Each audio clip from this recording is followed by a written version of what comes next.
NASA calls it achieving Earth orbit. With Michael Jordan, it's known as hang time.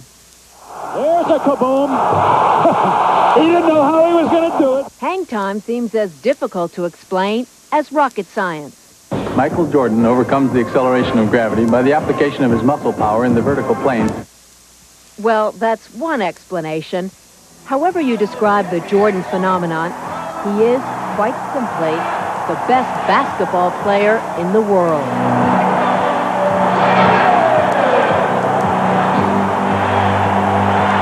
But this is no mere basketball story, and Michael Jordan is much more than the sum total of a season's worth of slam dunk highlights.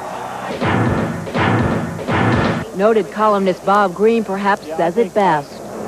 Probably half the people who come out here would come out here even if there wasn't a basketball game. Michael Jordan has it all. Money, fame, fans, respect. His world is perfect. In fact, it may be too perfect. Do you find that the image, in a way, overtakes your life? Certainly, by far. Do you feel that as a successful black man, a successful athlete, that incredible amount of pressure is put on you, unrealistic pressure, to be all things to all people? Certainly, and I accept it. I like to come in contact with people that I try to help or talk or communicate with them, let them know that, hey, I'm a friend instead of someone you put on a pedestal. Michael Jordan has become larger than life, and it's something that goes way beyond basketball. He's not just a star, he's a hero. And a hero is someone with real power.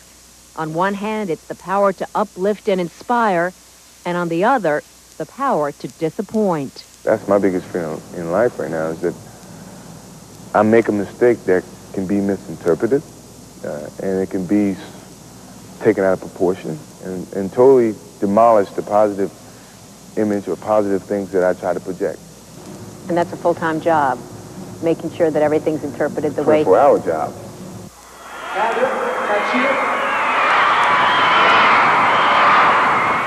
Even without the pedestal, most of Jordan's fans still look up to him, especially the kids. It's a responsibility he doesn't take lightly. Do you think for many kids you are their father? Unfortunately, yes. Because so much has been made of role models today, that's why my position is so important. Do you think people ever think you do enough? Oh, no.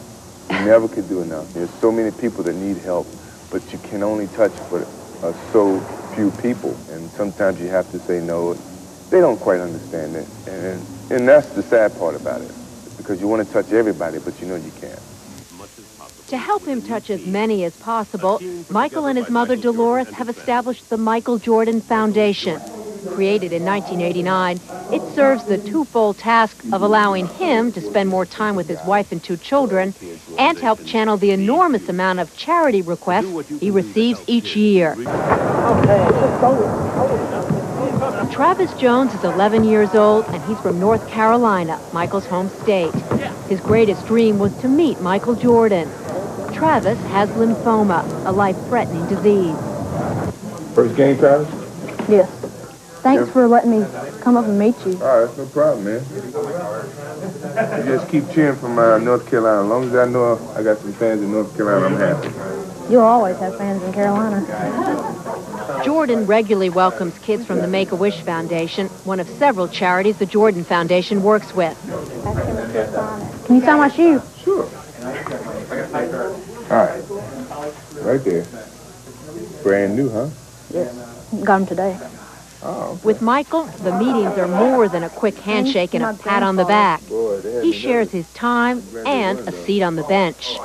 You guys said there's going to be a team meeting. All right. We got to get going. I'll see you on the bench, Travis. Okay. All right.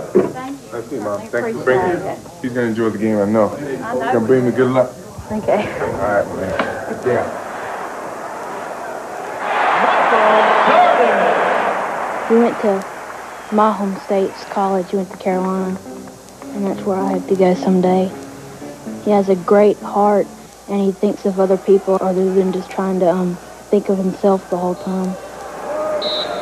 Why did you feel compelled to give something back? Well, I felt very fortunate that in a short amount of time, I went from a little snotty-nosed kid from Wilmington, North Carolina, to a role model and to a lot of people. And I just felt obligated to give some of the fortunes that I've been getting to less fortunate people. 7 seconds. Grant out high. Wide left, Pippen. 3 seconds. Jordan's force-up shot to left. Oh, yes! Win. Michael Jordan saves the day. For 6 years now, Michael Jordan has been saving the day in the NBA. The Bulls' perennial all-star has been filling up not just Chicago Stadium, but everywhere he plays. Even last-place teams post sellout crowds when Jordan brings his breathtaking aerial show into town. Since he entered the NBA, the league's attendance is up nearly 4,000 seats a game. He's referred to as Superman in shorts. And although he tries to downplay the accolades, when a player like Larry Bird calls him God disguised as Michael Jordan, something very special is taking place. Johnson trying to fight through it on a switch. Bird guards Jordan, and Jordan hits the jumper anyway. Do you think you've made a mistake along the way in this illustrious career of yours? No. Everything's been perfect. You've made every right move. Even my mistakes have been perfect to a certain extent. I mean, because mistakes helped you learn. Mark? And how about a little one-on-one?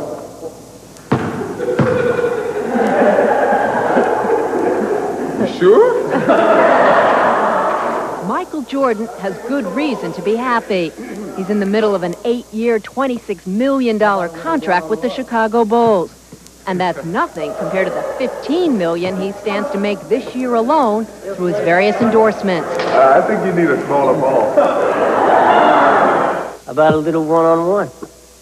I'm ready. The lineup of products he represents reads like a who's who of American corporations. Coca-Cola, Chevrolet, McDonald's, and Wheaties have all been more than happy to enrich his coffers for the opportunity to exploit his squeaky clean, all-American image.